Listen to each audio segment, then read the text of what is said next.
fun to be here. Today we are going to talk about pivot. 5 pillars of resiliency as a leader. So just remember, all of us are a leader here. You may say, well, I'm not a leader. Leadership is influence. We all have influence as women, whether that is as a mom, a grandmother, a business owner, a manager, an employee, anything. We have influence, so we are all leaders. A little bit about me. Like my new headshot, I just got that like yesterday. I was like, oh, wow, I love it. I look good. I'm like, wow. So some of my claims to fame, I'm married to an Australian. Met him while I was living in Australia. I have twin daughters. They're going to be 30 this summer. Oh, unbelievable. And they both serve in the United States Air Force. I owned a gym, so Total Wellness Coaching, for several years. And what a good business coach tells you is you build your business to sell it, and then you start something new. Been coaching, training, speaking for over 20 years, and as Kim said, certified with the Maxwell leadership team. So when I came back in to start my second business here, I was, okay, I want to keep learning. Who can I connect with? And I looked at a lot of different coaching kind of training places, and John Maxwell I really connected with. Anybody know John or have Yes. read some of his books? I've met Okay. him. Can't say I know him, but Oh, well, my coach no, is like one of his really good friends. Okay, Yeah. great. So, highly recommend. So it's February 2023. I'm standing in my kitchen. There's smoke pouring out everywhere, surrounded by smoke. Tears streaming down my face. I felt like I was having a heart attack. Like I felt so much pain. Like I don't know if I'm gonna survive.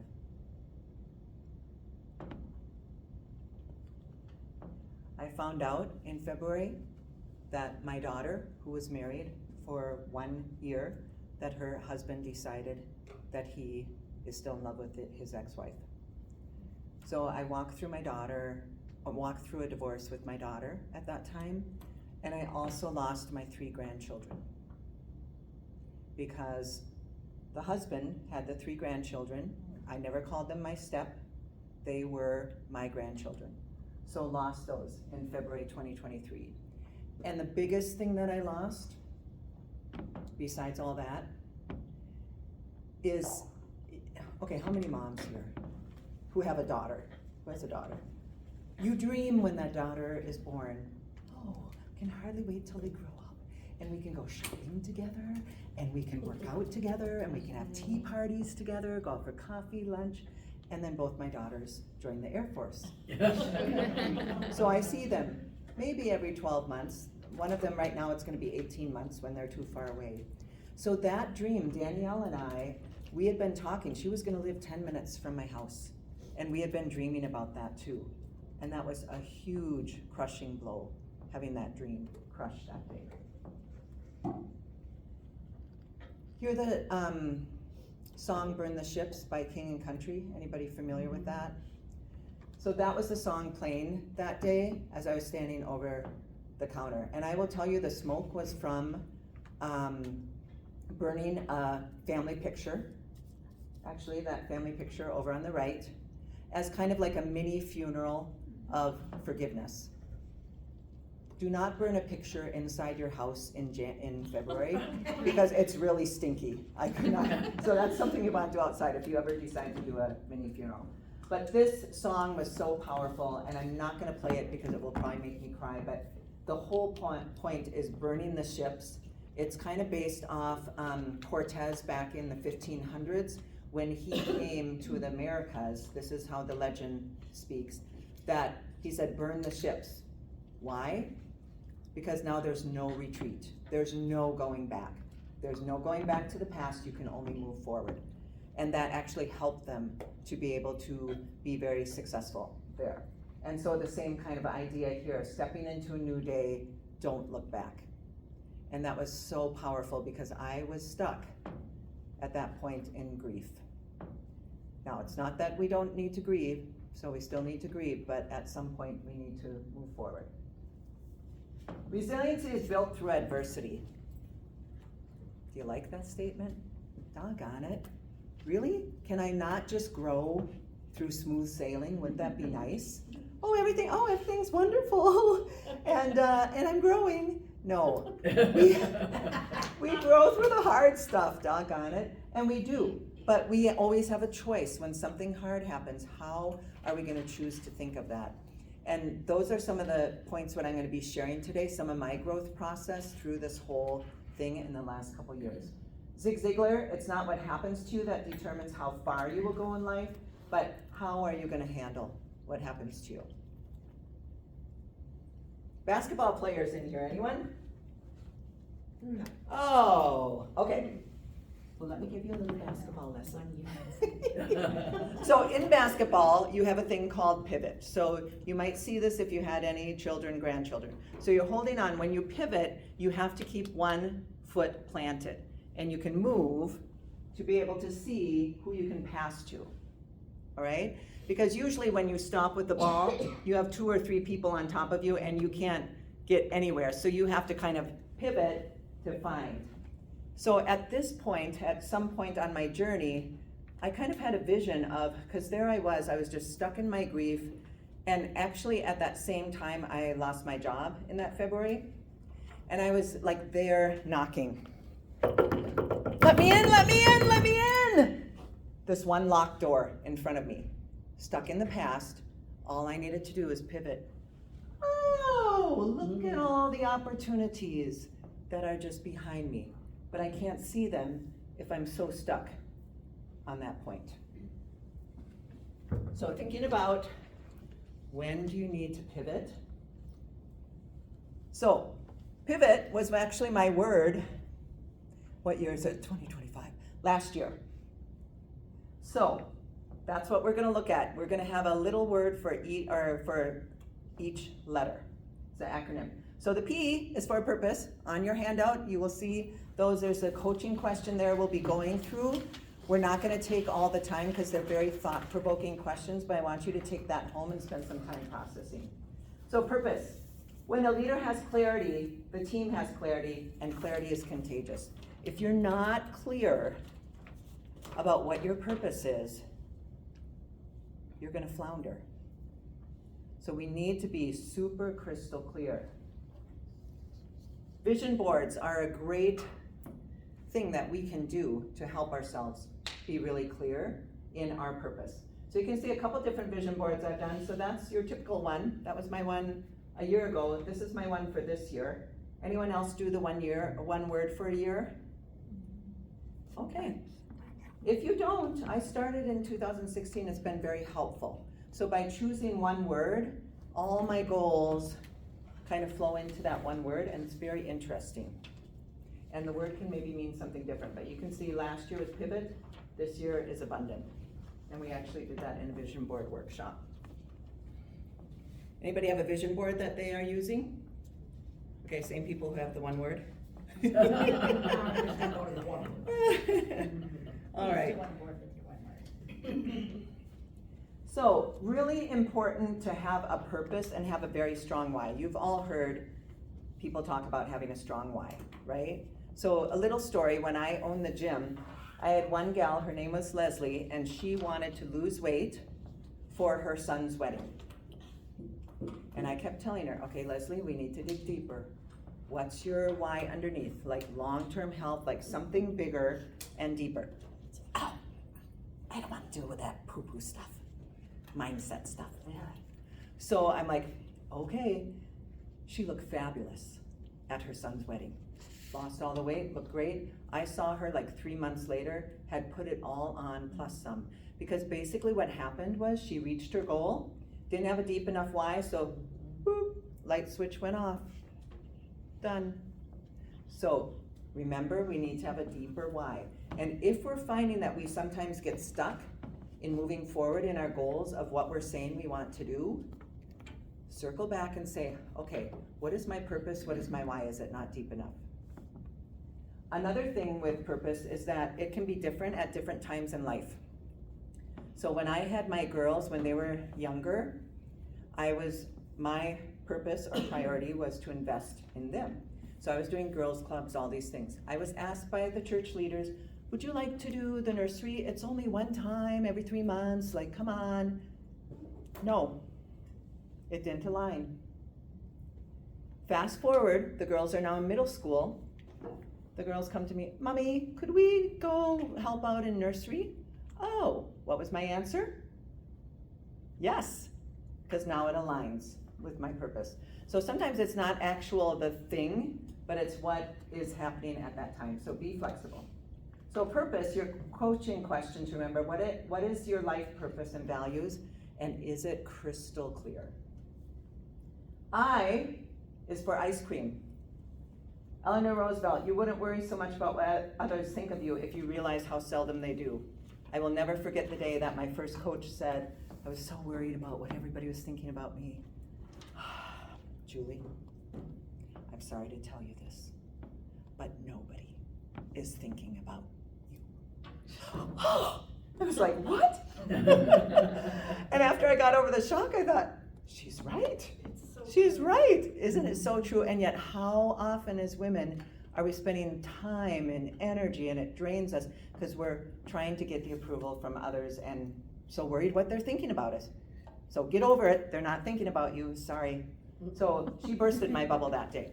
Now ice cream, you might be like, woohoo! Okay, so if I'm going through adversity, that means I can go eat a pint of Ben & Jerry's and everything will be good. That is not what I mean. So, you can sure do that, all things in moderation, but that is not what I mean. So ice cream, if you want to make everyone happy, don't be a leader. Don't be a business owner. Just go buy an ice cream truck and sell ice cream. And then everybody will be your best friend, right?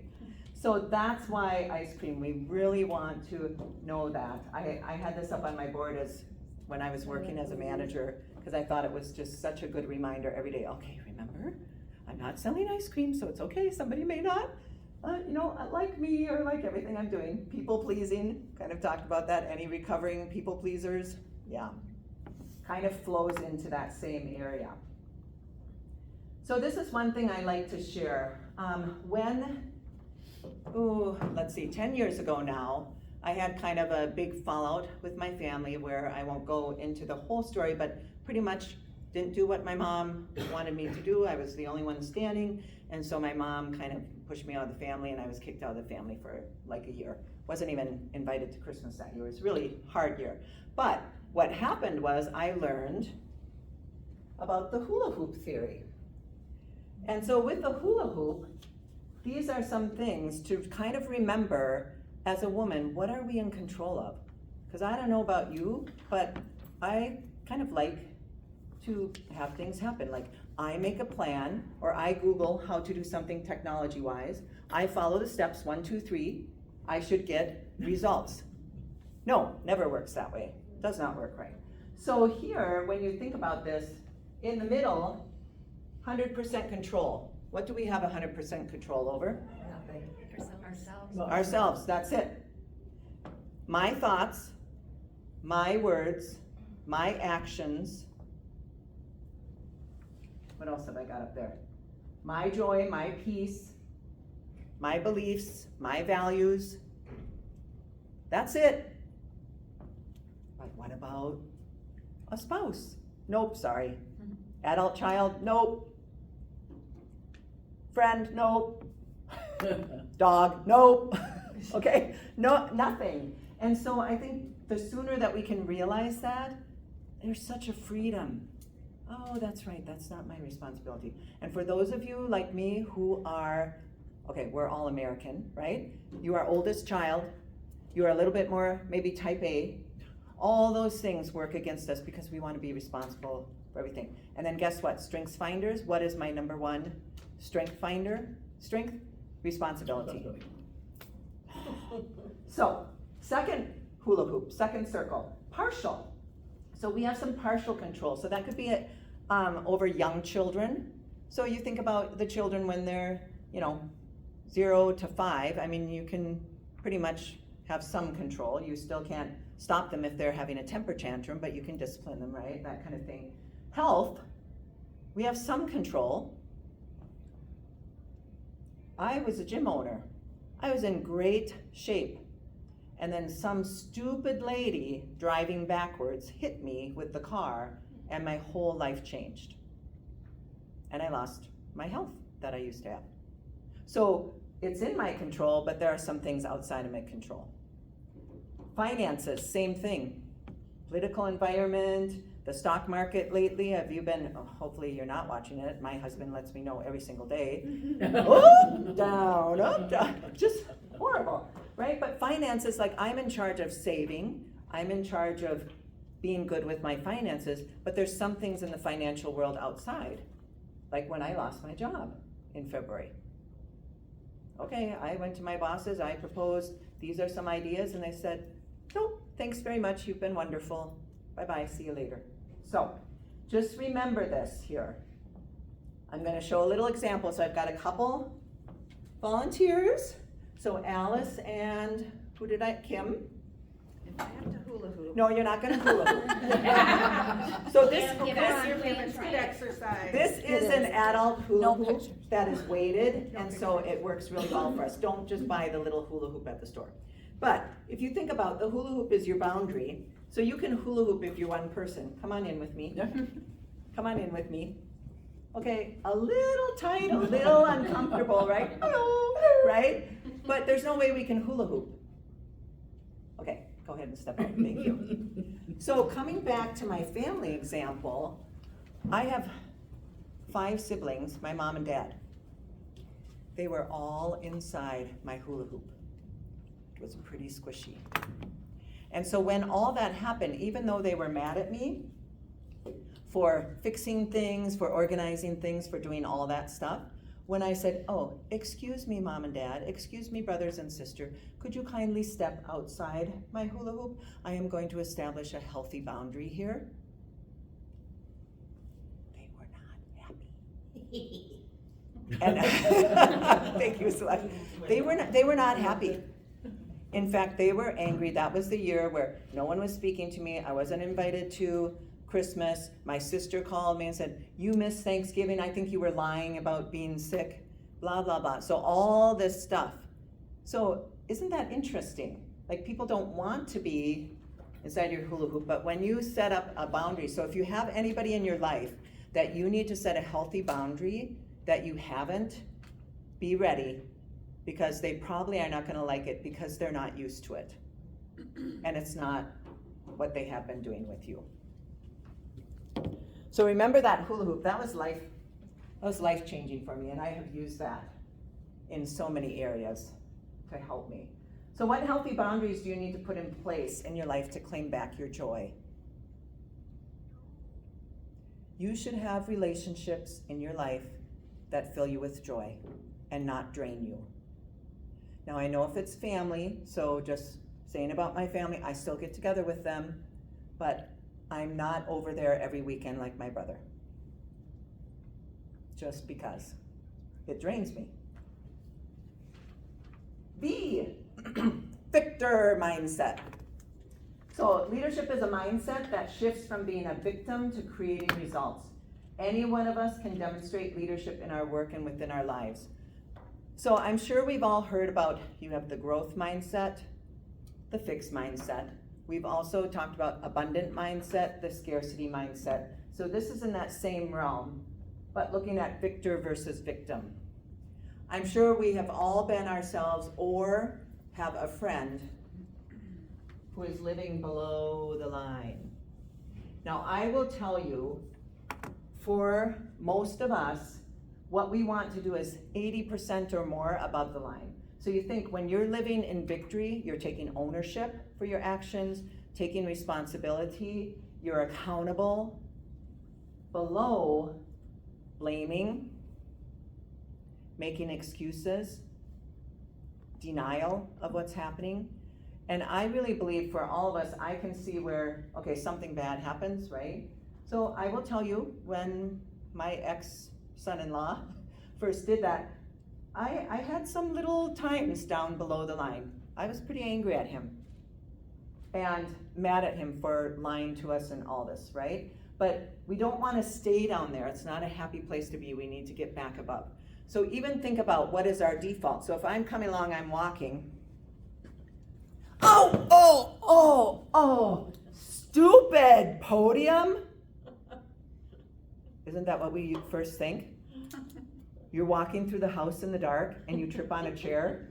Stupid chair. Or my husband. Stupid chair. Julie, why did you put that chair there? Right? So, but this chair didn't jump out and attack me. So a better way, but that's our default, right? Blaming, whatever. But a better way is, oh, okay. And not stupid me either. Oh, I'm so stupid. But you know what? Next time I think I'll turn on the light so I can see where I'm going. So I don't stub my toe because that really hurts. But how do you train yourself to do that when you're, it's like when you're automatically pulled into that negative place, it's sort of our It's default. normal, default or reaction. It's like, I don't know, how do you Yeah. train yourself to? And The more you do it, the better you Yeah. get. And when you're listening to somebody else, like my son just stepped on a Lego, I'm like, I'm pretty sure you knew you put your Legos on the floor, right? So who's at fault? Right. Mhm. Right, and the more you point it out to somebody else, so hey, pick up your Legos, you won't have that, you stub your foot, that's, Yeah. your toe, that's you. Well, and I honestly think the more that you practice it, anything you can practice, because I haven't always been who I am today, so it's taking a lot of intentional practice of reframing, of thinking, of recognizing, whoop, below the line, okay, get back above the line. I have some things in my life that help me in that, so every morning I have time of prayer, meditation, reading, that helps me to set my mind for the day too. But I will still say, one of the things that gets me under here is, technology stuff, just saying. Right? You do everything right and it doesn't work, or you go to do a 5-minute task and it takes you 5 hours. Yep. But learning, getting better with that. So just remember, it's not that we're gonna be perfect, because I'm sure there are some perfectionists in here, or recovering perfectionists, but we don't want to live below the line. So we're gonna fall below the line because life happens, right? But then don't stay there too long. And maybe you want to have a little rule of thumb. I have kind of said, okay, when something disappointing happens, I will give myself 24 hours. And same with celebrating. I will celebrate 24 hours, then get back to work. Now, sometimes it happens less than that. So for example, it wasn't too long ago, there was this big entrepreneur fair down in Egan, I think. Anybody, did you go? I didn't go, but I didn't go. Okay, so paid for a table. It was not cheap. And then during the 2-hour window that I needed to drive there, ice and blizzard up in Cambridge. We couldn't even walk on our driveway without falling over. So we were checking the weather, and in the end, I was just like, okay, I'm not going. So in the past, in that situation, I would have been like, oh, I lost all this money and lost all these opportunities and wah, wah, wah, wah, wah, wah. And I did that, I did grab a chocolate and had a cup of tea, did my wah, wah, wah for about a half an hour, and then I said, okay, well, what can I do? So I got back up, I had a speaking engagement coming up, said, okay, I can work on the talk coming up next week, and made use of that time. In the past, I would have wah-wah'd for probably a couple days. I would have been crying a lot, right? So that's where that practice comes in. So the more that you practice that, the easier it becomes. Disappointment is inevitable. We are disappointed every single day, sometimes several times a day, but discouragement is a choice. We have a choice, ladies. We have a choice whether we're gonna let it get us down and be discouraged. My coach told me that was it last year when I was going through this, maybe 2 years ago? And I was like, I love that quote. And gratitude is a great thing to help us keep our mind in the right place. And some of us may have a gratitude journal, some of us may just have a mantra or a quote that we like to say, maybe a favorite Bible verse, whatever it is, gratitude very quickly can get us focused and on the right path. And talking about the abundant mindset, so we've all heard about abundant or scarcity mindset. Last year, when I heard John Maxwell speak, he shared something about abundant mindset that has stuck with me, and that is helping me also set that mind. He said, why are we fighting over the same piece of pie? So even when you think about in a group like this, there may be a couple Mary Kay people, there may be a couple coaches. I mean, Alice and I are both coaches, right? Oh, fighting over the same piece of pie. Knock it off. Just bake another pie. There's enough to go around. And I remember that when I had my gym, I would go into other gym settings, and I got kicked out of Curves. I got kicked out of a kettlebell gym. I got kicked out of another one too, I think, because you're trying to steal our people and steal our exercise ideas. I'm like, okay, there's nothing new under the sun, first of all, but have you looked around lately? How many people need help with their health? In Cambridge, Minnesota, there's a lot, right? I mean, how many people, so for Alice and I, how many businesses need help? There's a lot. And Alice is different than I am, so some people will connect better with her, some with me. It really is okay. So get out of that, because it's so much, and then you take the 9/11 and then you put on top of that the COVID and all the other stuff happening in the culture around us. It's pushing us down of scarcity, scarcity, fear, fear. Bake another pie. You can, look at that, you can bake as many pies as you want.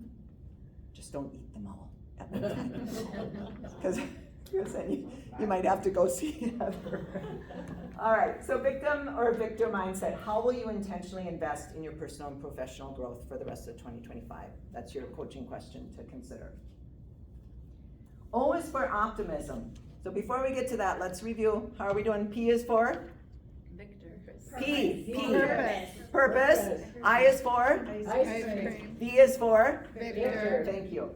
O is for optimism. So things turn out best for the people who make the best of the way that things turn out. That is a quote by John Wooden. He was a very successful college basketball coach. What do you see? Dot. Space. Okay, you've seen this before. No. I've even heard people say, I see a blurry dot. I was I see a blank page full of opportunity. All right, so that's really good. So one of the things, it's like, what did we first see? Our eyes are drawn first to the dot. And then if you've seen this illustration before, you might be, oh yeah, that's right, there's a lot of space around the dot. But the point being, when something happens in our life, what do we focus on? The dot. The dot. Look at all that space that we're not even seeing because we're focused on the dot. And so just translating that into our life, instead of focusing on the one bad thing that's happening, how can you reframe that and say, okay, well, what good can come out of this? Kind of like that entrepreneur fair one. It was pretty sucky that I didn't get to go, because that was a whole room full of people who I could work with. But I used it. I used that time in another way, which was probably even better, I would say, so that I could present well at this place. So try to get that focus off the dot and see that whole space. So it's kind of like what I was talking before about the pivoting. So a little bit coming back. So we're gonna kind of circle back to my first story. So you heard me mention reframing. So aren't they cute, my little grandkids? That was last time I saw them. Halloween 2022. So we went trick-or-treating, it was super fun. Anyways, so how do you reframe that? And even you heard when I said I lost my grandchildren. I am working on trying to find another way to say that, but I noticed that I keep saying that. The joy and the fun that you had in the moment is Yeah. a memory that lasts forever. Yeah. And what I've been telling myself is, I am so blessed, because I've always wanted to be a grandma, that I got to be a grandma for a whole year to these kids. Rather than thinking, and enjoying all the good times we had, rather than thinking everything that I'm missing with them now. And I hope that one day I'll have other grandchildren, but right now I don't. So, and that makes it harder. And then of course, you know, all my friends, oh, new grandbaby, oh, pictures. And I love it. I love it. I can celebrate with them. But every once in a while, it's like, oh, I miss my grandchildren, right? So reframing that, I love that. And then the picture on the other side, that was my job that I, again, lost. I need to change that. Basically what happened was I worked myself out of a job. There you go. That's my reframing. Because that's actually true. So they gave me, this is what you need to do. I did all that, went to them and said, I need more to do. I'm not gonna sit here and twiddle my thumbs, so either give me more job duties or put me down to part-time or let me just work with your people part-time as like a consultant. So I had A, B, or C. They came back.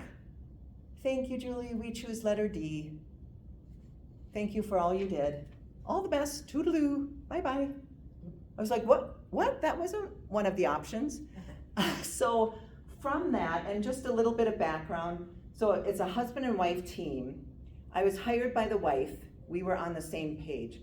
I never talked to the husband before I started the job, probably a mistake now as I look back. He had a very different idea of what I should be doing than the wife, okay?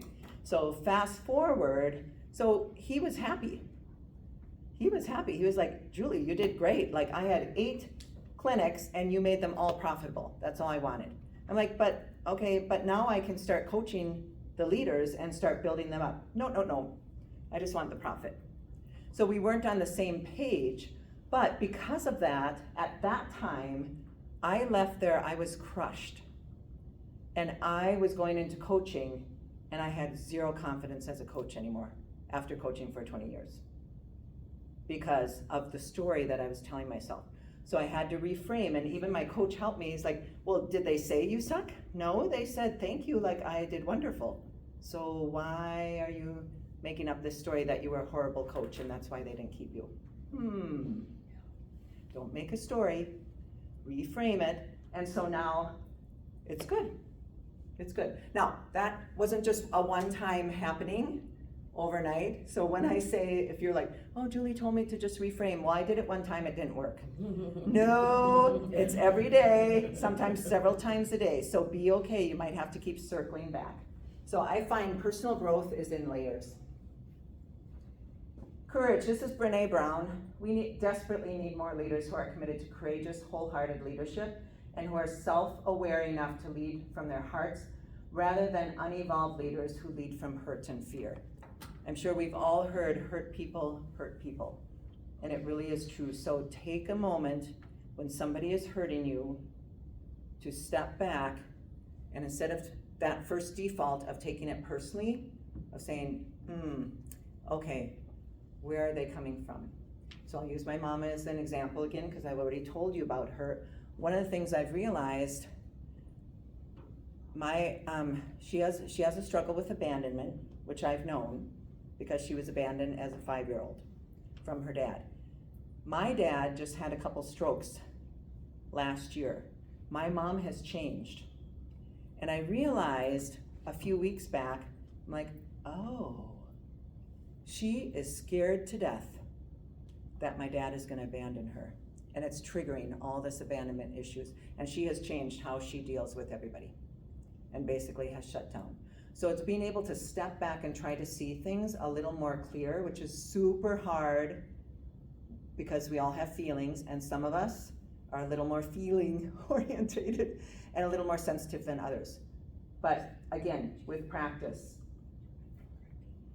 Anybody read the book, Let I'm Them? reading it right now. Isn't it great?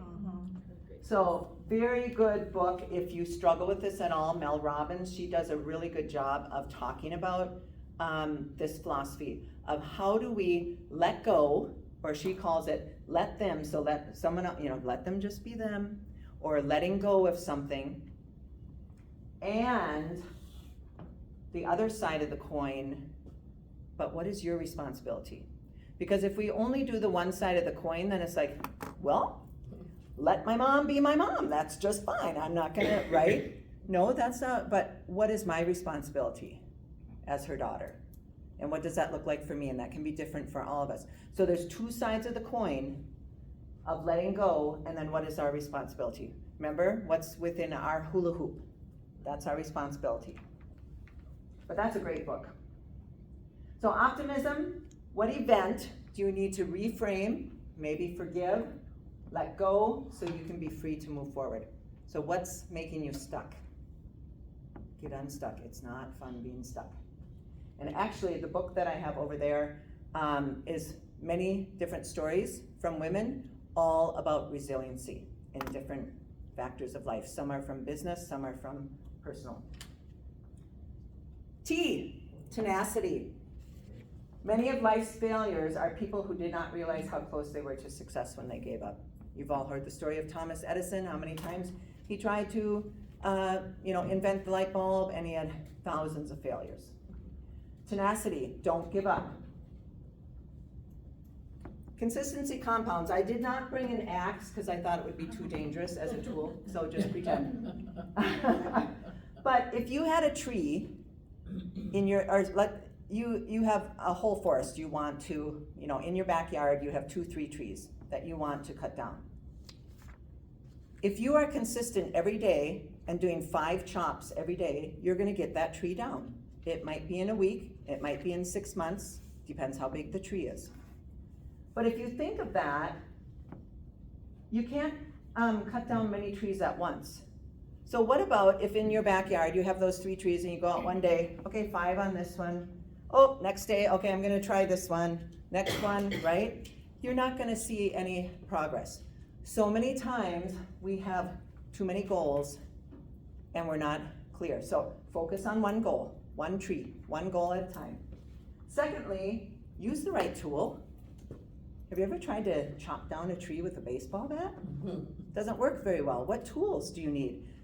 Jill and I were just talking about some cool new tools that she's using that's helping her build her business. What tools are you lacking that you need to have? Make sure you have the right tool. Don't swing your axe in a different place. So if I have, okay, I'm gonna be focused, one tree, okay, today I'm gonna chop down here, okay, now I'm gonna chop here, next day chop here. It's not gonna come down. So you need to be focused, be consistent, one place. Don't swing once in a while. Oh, it looks a little cold and rainy outside. I'm not going to chop today.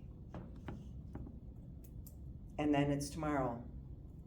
Oh, I need to do the dishes. Another day. So if you've ever read James Clear, Atomic Habits, you get one day, then get right back on track.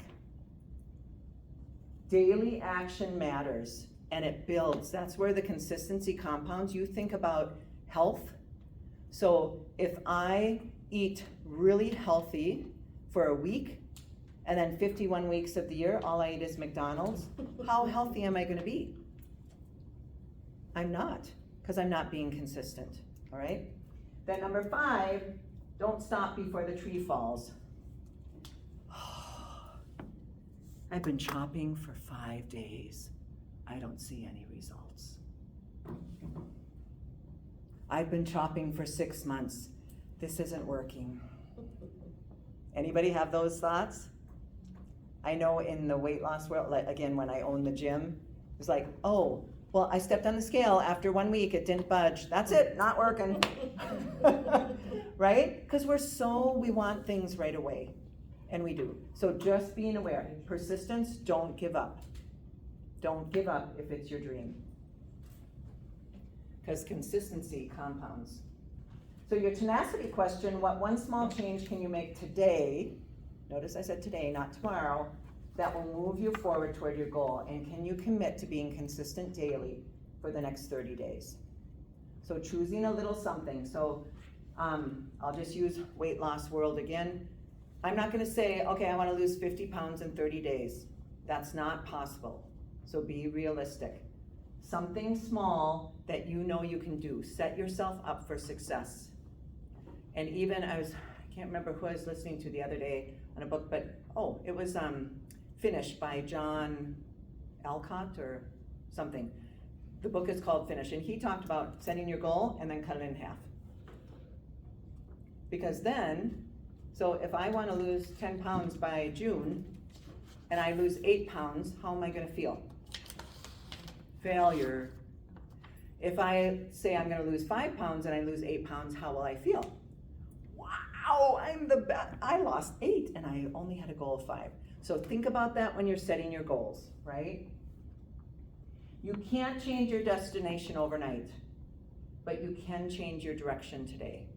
So again, little pivot, and it might just be a little tweak. Coaching can help you do just that.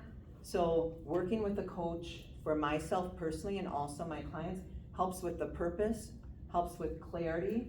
It helps create momentum in your business, but also in your life, because we can't as women separate, say, well, we're just gonna work on our business today. Because guess what, as we're working on our personal growth, that makes us a better business owner. As we're working on our business or at work, that's also helping us to grow personally. So up here, next step. So your next step, I have a couple different things. This QR code is actually on your sheet as well. And it's basically a QR code for an appointment. So you're not making a commitment, signing in blood, nothing like that. It's just to investigate a little bit more. Okay, well, I really liked what Julie said and I feel like I could grow in these areas. Let me schedule a time with her and just talk to her about what that might look like, right? Couple different programs I have going. I have the Accelerate 90, which is a 90-day acceleration coaching program. And then I also have a small group coaching program. Both are valuable, so it kind of depends what your goals are, where you want to go, and of course, budget is always a thing too, right? So, that's all I have. We have a couple minutes for questions if anybody has a question. Hey, first of all,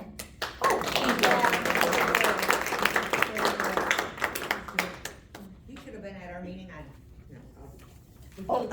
I just said the same thing. Did you? Like, this is the talk we should have had the other day. Yeah, Oh. Yeah. I agree 100%. Where was this at? This was the expo on Tuesday? We went to the expo in Okay. Richmond. Yes. Yeah, Yeah. uh-huh. You were there too? Yeah. Yeah. Okay. Yeah, sorry. Very good, thank you I for was- the acronym, Yeah. I Thank like you. that. Yes, oh, so let's review pivot, so let's make sure. P is for Purpose. I, Ice cream. V, Victor. O, Optimism. and T. Tenacity. Very good. I liked how you said that. I had a lady probably back in 2011 said to me, and she repeatedly said it to me at times, just because it is reframing the mindset, right? Because our culture and our society teaches us so differently, right? And it gets ingrained, and that's your default. But bum for a moment, not a month. And she's like, okay, you can be bum for a moment, but not a month. Yeah. And figure out, Shauna, what you can put on your phone. So I had a little Oreo princess that always said, they say you can't withstand the storm, I am the Oh. storm. So Love that. what is that? So you're bummed, you know, so little time. Yeah. And it's 90 seconds to get over that emotion when somebody does that, where you don't wanna, figure out where they're coming from, wonder why they're doing what they're doing, and trying to hurt you, cause Well, where are they usually coming it's from? about them, it's not It about is, you. it's about them. Yeah. And that's the hard part to remember, because you always feel like it's about Right. you, but technically, it's about them. Yep, yeah, and that 90 Actually, seconds. Kim and I had a conversation the other day about that. Hmm. But I think when you were talking about, your coach told you that no one really cares about us. Thinks about you. Yeah, I mean, nobody really thinks about us or whatever. Yeah. But why is that, like, comparison or, and I think about that, because I've been really intentional about doing more video, cause I was basically told as a realtor, if I'm not doing video, I might as well just retire now.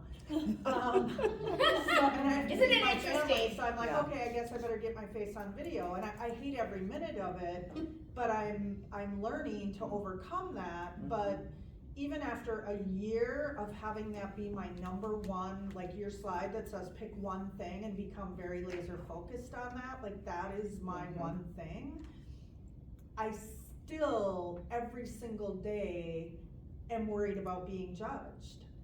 And then I'm like, maybe it's because sometimes I look at what other people are doing and I judge, and I don't mean like judging in a negative way, but I do judge. And I'm like, well, that was really good. Or, you know, if I were gonna do that, I might do that a different way. So I'm not saying like I'm judging in a negative way, but is that why I'm so worried about Yes. people judging me, do you think? Well, going back to it, it's, Quick but moment. society teaches us that, right? Yeah. And we had that conversation yesterday, you know, Uh-huh. I haven't gone to a lot of, been around or gone to a lot of groups in almost 19 months, and after 8 months, one girl called me and said, oh my gosh, are you all right? And I said, you know, you're the first one that's called me. Wow. She